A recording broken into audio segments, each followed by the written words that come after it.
తెలంగాణలో బీఆర్ఎస్ 10 ఏళ్ల పాలనలో ప్రాజెక్టులు పూర్తయి ఉంటే ప్రస్తుతం నీటి విషయమై ఆంధ్రప్రదేశ్లో సమస్యలు తలెత్తేవి కావని తెలంగాణ ముఖ్యమంత్రి రేవంత్ రెడ్డి అన్నారు. పీసీసీ అధ్యక్షుడిగా ఉన్న సమయంలోనే కేసీఆర్ ను గద్దెదించి తాము అధికారంలోకి వచ్చామని ఆయన స్పష్టం చేశారు. కేసీఆర్ ను విమర్శించేందుకు ముఖ్యమంత్రి స్థాయి సరిపోదా అని ఆయన ప్రశ్నించారు. మందకృష్ణ మాదిగ అంటే తనకు గౌరవం ఉందని ముఖ్యమంత్రి తెలిపారు.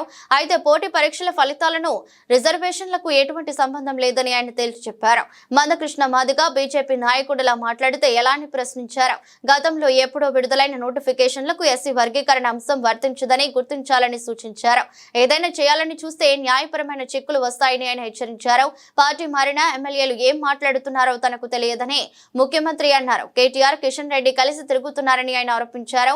ప్రాజెక్టులకు బడ్జెట్ లో పరిమితమైన కేటాయింపులు ఉంటాయని ముఖ్యమంత్రి పేర్కొన్నారు.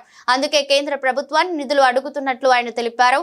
గతంలో ప్రధానమంత్రి నరేంద్ర మోదీ ఇచ్చిన హామీ మేరకు నిధులు ఇవ్వాలని కోరుతున్నట్లు ముఖ్యమంత్రి విజ్ఞప్తి చేశారు. 39 సార్లు కాకుంటే 99 సార్లు ఢిల్లీకి వెళతామని, నిధుల కోసం వెళితే తప్పేమిటని ఆయన ప్రశ్నించారు.